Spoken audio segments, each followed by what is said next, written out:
Hey everyone, it's Ben Hardy here, and in today's going to be reviewing the Toyota Sequoia Platinum.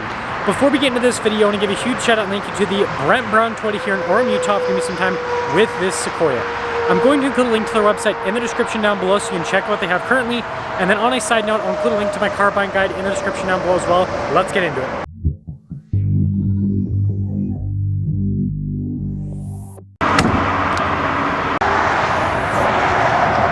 Now powering this is a hybrid twin-turbo 3.4-liter V6 that goes through a 10-speed automatic transmission.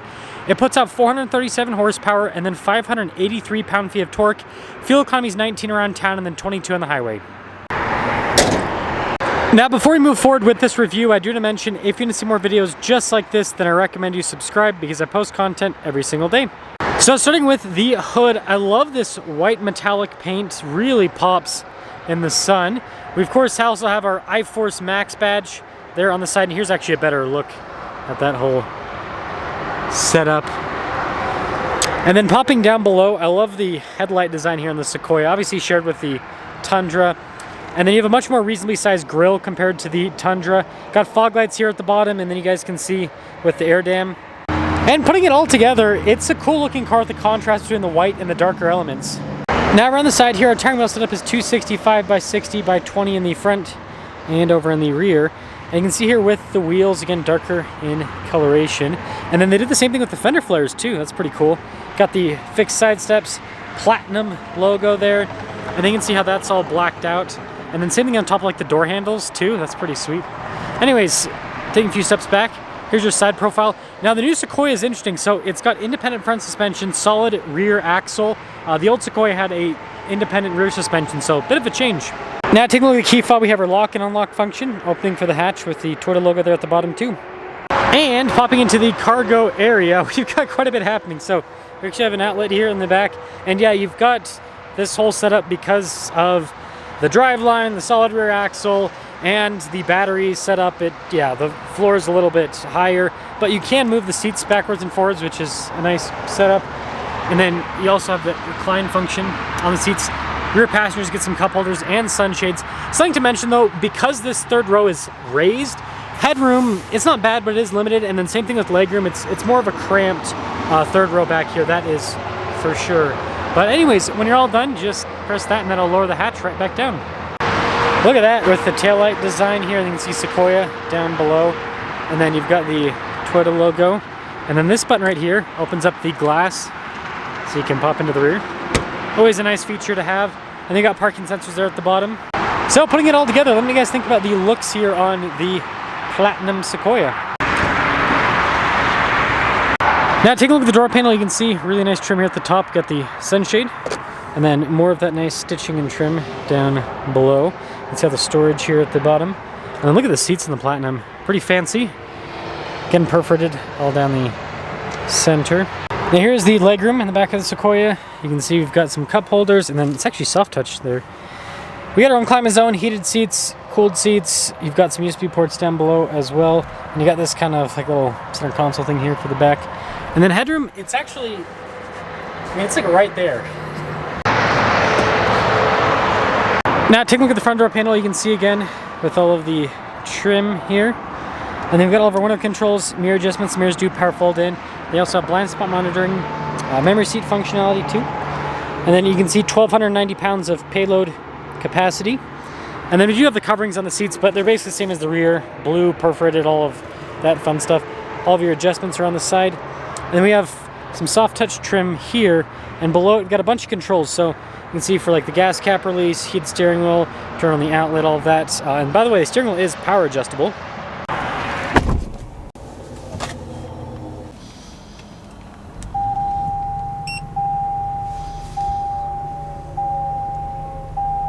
Now taking a look at the steering wheel, you can see perforated on either side, and I like this trim here at the bottom and at the top. Blue stitching as well. We got a bunch of power tool controls for like the adaptive cruise control, lane keep assist, you get your volume and voice command controls as well, regular stocks on the back. And then we do have this digital gauge cluster, which shows you a ton of different information. You can see on the side there, you can change what it shows. And then we also have a drive mode select as well. With the Platinum, you don't get the multi-terrain select because it's not, an off-roader.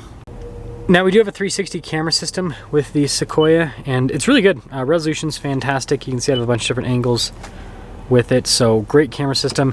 And it's paired to a huge infotainment system. Again, good response time, but just absolutely enormous. You get more nice trim here on the dash. We also get a heads-up display. I don't know if it's gonna pop up. Yeah, you can kind of see it there. But you got all of that across, and then you can see more above the glove box with the stitching. And then here's a quick look at the glove box itself. And then we do have dual zone climate, or tri-zone because we got the rear climate, heated and cold seats up front. Got your radio control in that climate zone area. And then we've got our trailer backup assistant. You can see with the camera system, stability control, hazard lights, wireless phone charging pad.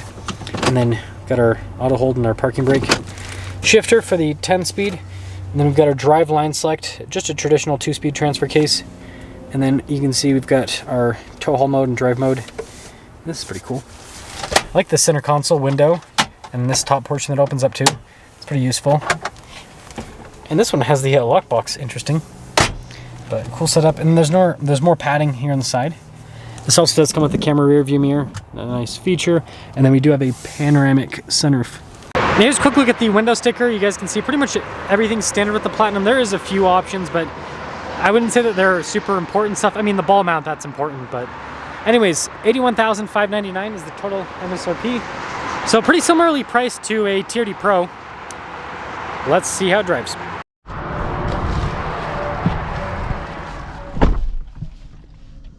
Well, let's talk about visibility before we set off.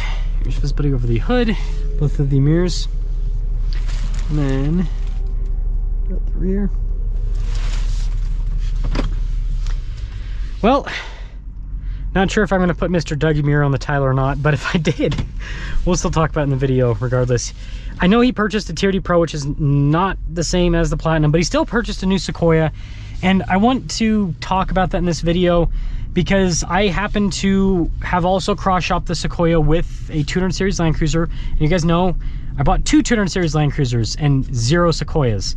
So I got to talk about why I completely disagree with Doug Demuro's choice of Sequoia over 200 series. But let's quickly talk about the Platinum. So first off, cold seats. It's a cool feature to have. The seats are comfortable in this. They are definitely comfortable. Nice bolstering. And if you're a bigger person, you'd still be able to fit. And then the other thing is the Sequoia comes standard with the iForce Max, and it's a great powertrain, really good torque. And you know, with turbocharged engines nowadays, they already build torque at a pretty low RPM range. But on top of that, this has the electrification, so you've got like double low-end torque, and so it's really solid on the low end. It makes the Sequoia feel very powerful.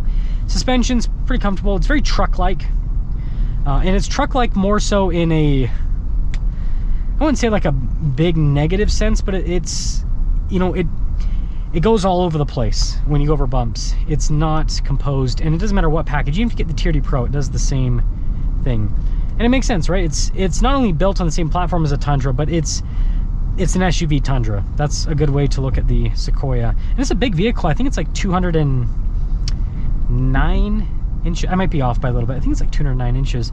Whereas the Tundra, I mean, most of those full-size pickup trucks are like 230 inches. So it's still smaller than a Tundra in overall length, but it's a lot bigger than, say, a Land Cruiser that's only 193 inches. So yeah, the Sequoia Platinum, basically luxury Sequoia. I think it drives pretty well for what it is. Again, it's a big truck-based SUV, and it drives as such. And it has a solid rear axle, which I think that also kind of leads to the, you know, super truck-like feel of the Sequoia, more so than what you get in an Escalade or a Navigator. It's not as refined as those, which, again, some of you might not care about that, and some of you might. So let's talk about the Doug Demuro stuff. So again, I bought two 200 series Land Cruisers. One of them's a 2020 Heritage, and the other's a regular 2021. And my wife and I did cross shop with the Toyota Sequoia, because when you look at newer 200 series Land Cruisers, they're pretty much right there price-wise with a brand new Sequoia TRD Pro. Why did we get those over the Sequoia? For a couple reasons. First off, build quality. The build quality in the new Sequoia and the new Tundra, it's not horrible, but it does not compare to the Land Cruiser. The Land Cruiser is far better built. I mean, like, this stuff wiggly. The center console, wiggly. The Land Cruiser's not perfect, but I mean, like even the grab handles, this, I mean, it feels pretty solid, but it's not the same solid feel you get in the Land Cruiser. And then also on the exterior, like there's some panel gaps and everything in the Sequoias and the Tundras. So build quality's first reason. Reliability, proven reliability. So Doug Demuro complained about his not being reliable. He bought I think it was like a 2013 with over 100,000 miles. Doug Demuro has more than enough money to buy a newer 200 series with low miles, and he wouldn't have had any of the issues that he had, because the newer ones, you know, just like every car, later on in the production, they're more reliable. The 2020s and the 2021s are super, super good. So if he had gotten a newer one with lower miles, he wouldn't have had any of the reliability issues. This, you know, we'll see. It isn't proven yet. And again, at the end of the day, it's a hybrid turbocharged, twin turbo at that, hybrid twin turbo V6. So we'll see if it's as reliable as a naturally aspirated V8. I don't think so.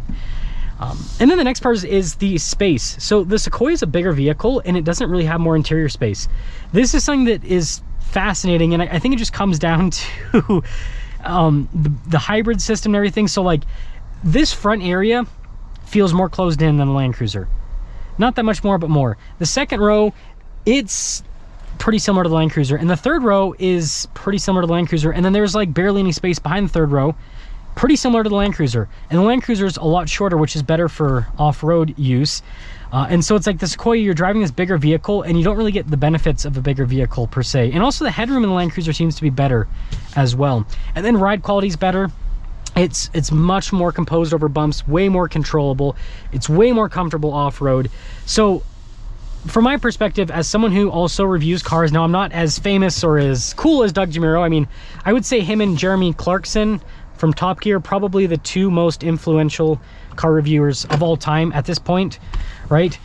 And so, you know, what he says is important. It doesn't matter in the car review world based on, you know, how he's built himself up. But as someone who also reviews cars, I don't understand. I think if you look at it from the perspective of he just wanted a brand new car and something different than what he's owned, it makes sense as to why he bought the Sequoia, because it kind of meets his needs and it's also that. But if you look at it as from an objective perspective, right, of Sequoia versus a newer 200 series Land Cruiser, again, I would say a 2018 to 2021, the 200 series is objectively a better car both on-road and off-road. And there's no real, I mean, let me know if I'm wrong in the comment section below. I see no benefit to the Sequoia because it's not like, it's a bigger vehicle, but it doesn't really feel any more spacious in here. And yeah, and also like the seats in the third row with this Land Cruiser, you can fold them up to the side. That's way better than these. I mean, you can take these out technically, but just the loading floor, I don't know. I'm done with my rant. Let me know if you agree with Doug Demuro or if you agree with me. I think that he should have bought a newer year 200 series Land Cruiser. He's got the money, he could have done it, but I think he just wanted something different.